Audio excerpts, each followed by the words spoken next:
Araw po sa ating lahat at nandito po ako ngayon na sa aming school. Ayan, wala pa rin pong katao-tao pero mayroon pong mga nagbibrigada.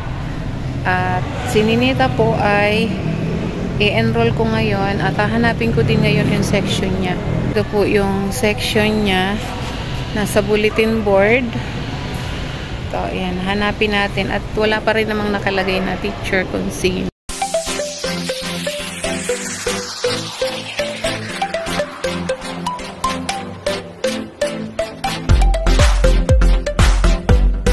Hello po sa inyong lahat. Welcome again sa Tres Marias Vlog. At ako po ay kararating ko lang din dito sa bahay. Ayan, nakapang bahay na lang po akong gamit. Kararating ko lang po galing sa school. So ngayon po ay walang pasok, holiday. Kaya lang, nag-check din ako doon sa school, sa room ko. Tapos, chinay ko din yung magiging section ni Ninita. Kasi si Ninita naman po ay kahit hindi pa. Yan po si Ninita. Hi, Ninita. Ay, Tres Marias. Palaro pa rin po ng Scrabble yung dalawa. Pero si Ninita po, ayan po. Pinagbabasa natin. Ayan, nagbabasa po si Ninita. Tinuturuan pa rin po natin siya ng reading, no? Para pagdating ng grade 5, hindi rin siya gaanong mahirapan. Recall ko lang sa kanila yung yung history.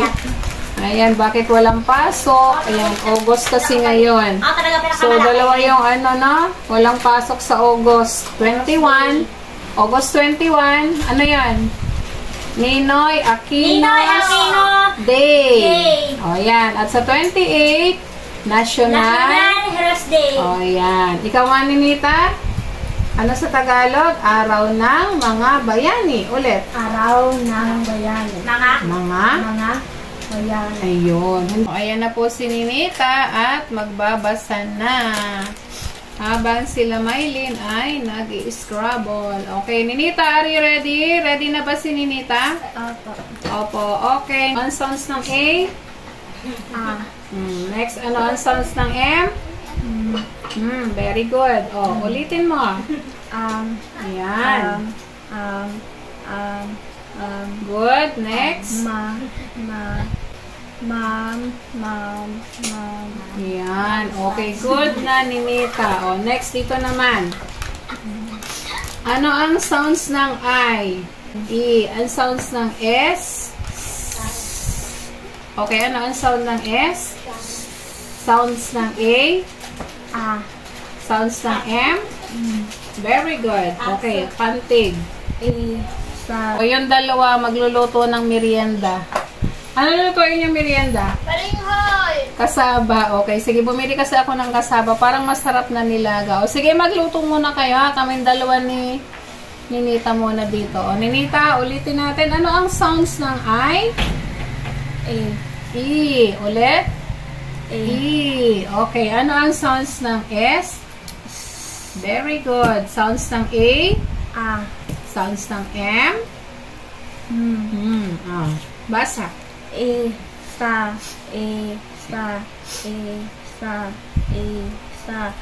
Next. Good.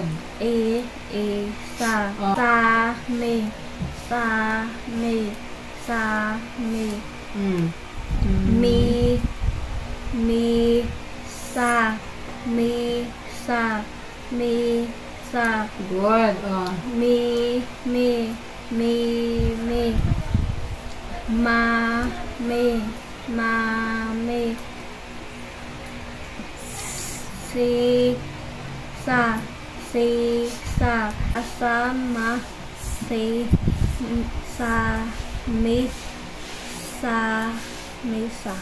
Next. Mimi. Parang tinatawag mo siya. Mimi. Ulitin mo. Lakasan mo. Mimi. Sami.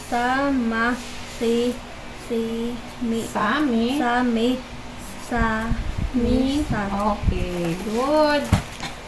O, diba? Ayan po. Ito po yung aming reading materials, no? Meron na siya ditong booklet. Ayan. Ayan. Bigay po ito ng aming, binigyan din siya nito ng aming principal na printed na. Ayan. Dito po siya natutong magbasa. At ganun din sa English, no? Ayan. Anong sounds nito? O. O. Tingnan natin, ha? O. So. O. So. Very good. Mo. Mo. Mo. Mo. A. Mo. A. Mo. Okay na to? Lahat nyo na yan. A. A. Mo. A. Mo. Si. So. Si. So. Very good. Ma. Ma. So. Ma. So. Mi. So. O. So. Ayan. Itatry naman po natin si Ninitang bumasa ng short paragraph. Kasi noon naman po, pagdating din nila ng Davao, nag-practice na po lang po talaga yung aming pagbabasa ni Ninita. So, habang wala pang pasok, tayo ay magbabasa talaga. At pag nagbasa tayo ni Ninita, makikinig po ni Ninita, okay, iintindihin, ha? Kailangan may comprehension. Ibig sabihin, inuunawa yung binabasa. Hindi basta lang tayo nagbabasa. Dapat alam natin kung ano yung binabasa, ha? Okay. Tingnan natin, ha? O, Ninita, basa. Ang gansa ni Gibo. Gibo. Si Gibo ay may gansa. Ang gansa ay si Gali. Ayan, good. Sa ilog naliligo si Gali. Si Gali ay malusog. Ayan. Kasama ni Gibo si Gali. Wow! Apir!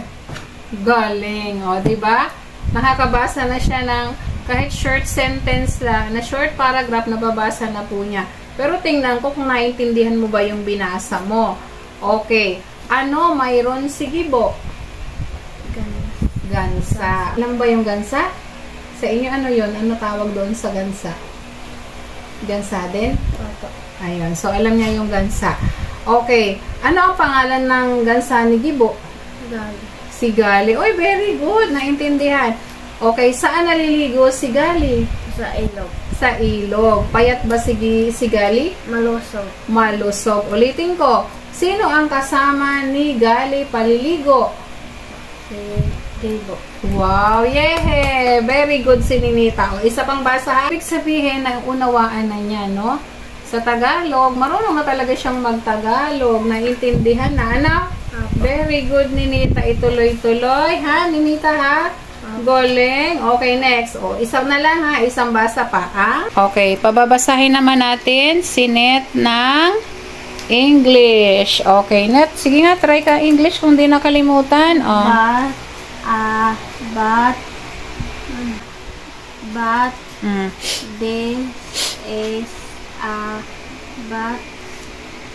this is a black bat. Good. O, next.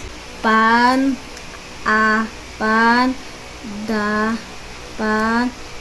this is a pan. Good. This is a black pan. Very good. O, next. Cat the cat this is a cat. This is a black cat. Very good. O, diba? O, yan. O, sige, magpapahinga na po muna si Ninita at bukas ulit. Thank you, Ninita. Bye. Bye-bye. Ayan na po yung kanilang nilutong merienda.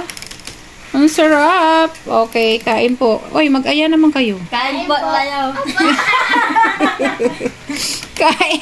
Kain daw tayo. Ayan, o. Nilalantakan na nila ang lilutong kasaba. Yan, binili ko po yan.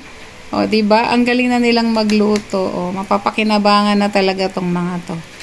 Kasi si Ninita, ay kami ni Ninita nagbasa. Ayan si Tito Herns kumakain. O. Kamay na lang ang kita niya. Ayan. Sarap. Alam mo, masarap dyan, may nyug. Ayan. Okay, bye-bye. Bye-bye. Bye. Thank you for Bye-bye.